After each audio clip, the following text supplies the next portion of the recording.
Hey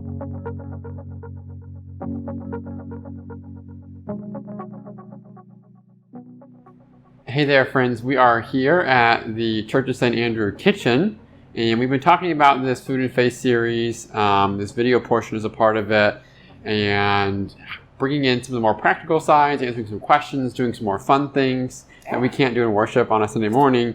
One of those is what we're doing today, which is we're going to bake some bread.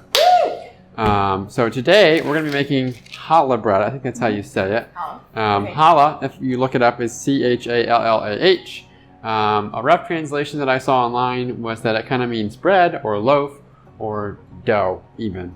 So we're going to make challah today. How did we get to this point? I know we have some stuff in front of us that they can't see on camera, but how did you set us up? So we started with some bread flour and some white flour, just regular flour. We added a bunch of eggs to it and some oil and lots of yeast. Challah has like a very rich sugar. There's quite a bit of sugar and honey in it. It's a sweet bread. And all of the eggs, it should give this like very lovely yellow color to it. Okay, so we're going to braid it because one of the things that's signature about challah is you take strands and you braid it together and it has this like interwoven look. Yeah. So I'm going to try not to make a fool of myself. We're going to try to braid it, so let's do it. Let's braid. All right, we're going to start with a 4-strand braid. So we're going to grab 4 of these strands.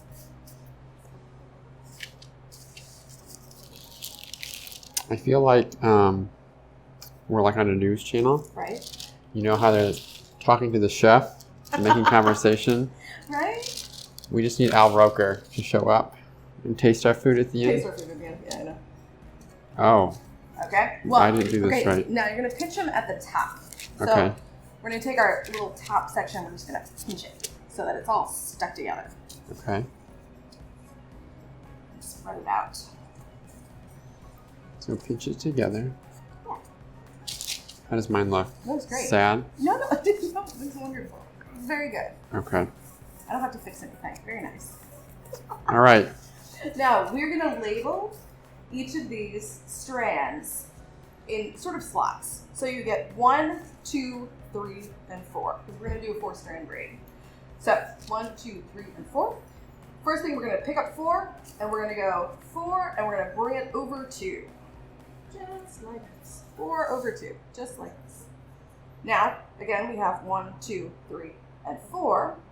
And we're going to take 1, and we're going to bring it over 3.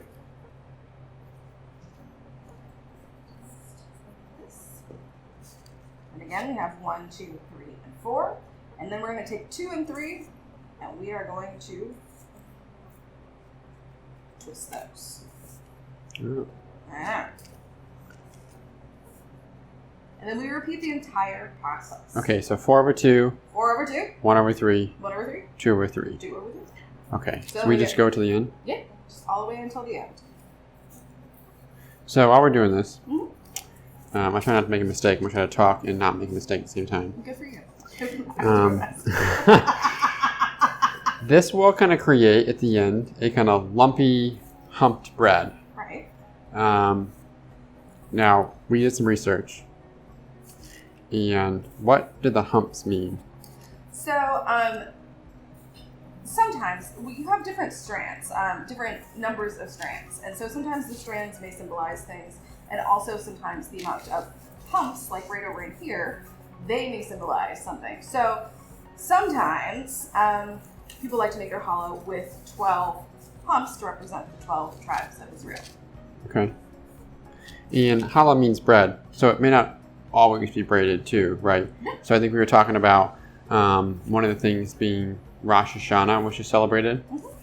And so that's the Jewish New Year. Jewish New Year. And so they do a circle. Yes. Because it's kind of continuity, like the coming together of the year, the conclusion, same thing. Yes. Okay, I think I'm almost done. Sorry, I got lost. Who's talking? I hope it works. We will post pictures for you guys so you can see all this. My failure. No, not at all. Now, once you get to the end, okay, you're going to pinch your ends, and you're just going to tuck them under. Okay, pinch them and tuck. Pinch them and tuck. So you're going to pinch this and tuck it too. Okay.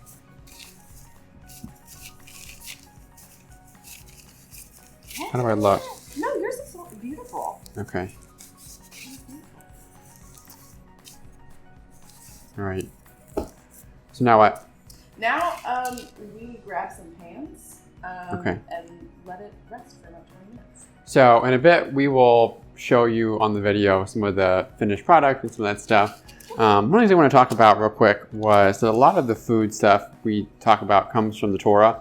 The Torah is the first 5 books of the Bible. One of these specifically, this is something called a dough offering. It's kind of what gets associated with challah.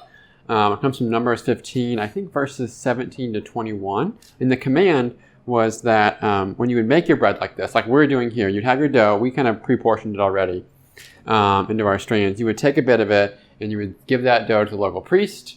And that would be how they ate, but it was also an offering to God. So it was this idea of giving your first bit of your dough, of all you have, to God. Okay, so this is going to egg wash, Yes. and then we're going to bake it. So we're going to do a cut right here, and we'll come right back.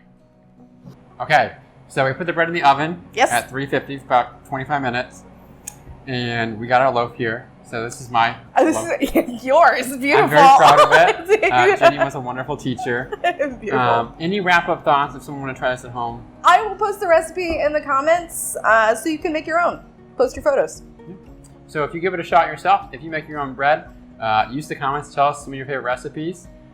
If you tried a recipe for the first time and yours came out great, tell us about it. If you had a dud that didn't work out so well, tell us about that as well. Yeah. We love to hear from you guys, so try yourself.